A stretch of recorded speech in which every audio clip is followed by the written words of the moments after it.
बहुत समय पहले की बात है। एक गांव था जहां पर बहुत सारे लोग रहते थे जो एकदम सीधे साधे और भोले भाले थे। जिनमें से दो तरह के लोग रहते थे, एक समझदार और दूसरे ज्ञानी।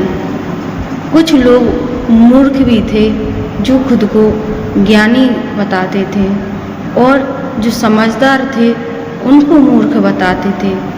ऐसे ऐसे दिन बीतता चला गया और एक पंडित वहाँ पर रहता था।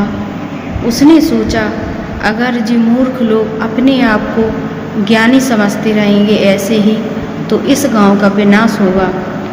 एक दिन ज्ञानी पंडित ने कहा कि सारे लोग कल इस चौक में इकट्ठे हो जाएंगे। सभी लोग इकट्ठे हो गए और उन्होंने कहा, आज तो फैसला करना ही चाहिए कि ज्ञानी कौन है और मूर्ख कौन है। सभी लोगों ने कहा, हाँ पंडित जी, ये तो फैसला होना ही चाहिए। पंडित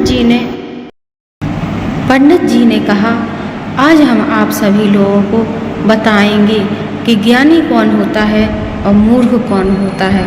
उन्होंने कहा, आज हम आपको ऐसी कहानी सुनाएंगे जिसमें आपको ज्ञानी और मूर्ख लोगों की पहचान करने की समझ सीख जाएंगे।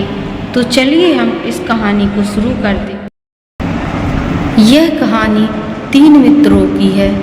3 मित्र रामू, श्यामू और बुद्धिराम, जो बहुत गहरी दोस्ती थी तीनों में।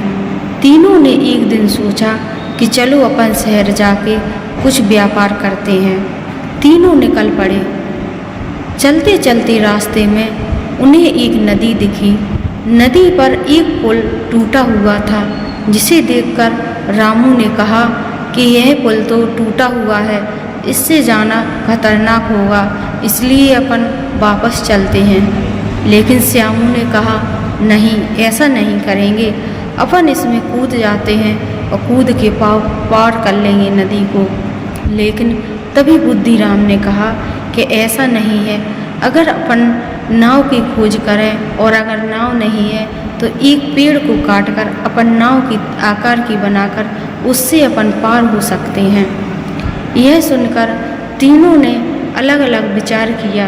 तभी वह आगे बढ़े। रामू ने वहाँ पर किनारे पर खड़ा हो गया नदी पर, और श्यामू जो नदी में कूद गया पार होने के लिए, और जो बुद्धिराम था वह पेड़ को काटने लगा कि एक टहनी काटकर उस पर बैठकर खोखली कर कर वह नदी को पार कर लेगा। और बुद्धिराम तो पार हो गया और श्यामू उसी में पड़ा रहा वह पार करने के लिए नदी को, और जो रामू था वह किनारे पर खड़ा रहा। जैसे तैसे तीनों मित्र ने नदी पार की।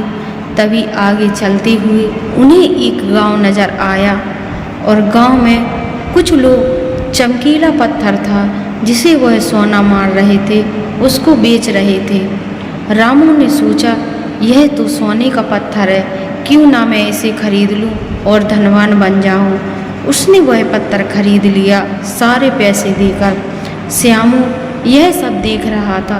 श्यामू ने कहा, यह तो मुझे धोखा लग रहा है। लेकिन जो बुद्धिराम था उसने उस पत्थर को चाकू से काटा तो उसके अंदर मिट्टी निकली। बुद्धिराम ने कहा, यह तो ठग है, उसने हम लोगों को ठग लिया है। जैसे ही वह आगे चले तो श्यामू सोचने लगा कि मैंने तो कुछ भी धन नहीं कमाया है, मेरा तो सारा पैसा चला गया है। श्यामू और बुद्धिराम ने थोड़े थोड़े पैसे कमाए और वह वापस अपने घर के लिए चले गए। जैसे ही वह वहाँ पर पहुँचे तो उन्होंने अब श्यामू पछताया और अपने घर पर पहुँचा तो पंडित जी मुस्कुराए और गांव के लोगों से भी बोले, बेटा बताओ मूर्ख कौन हुआ।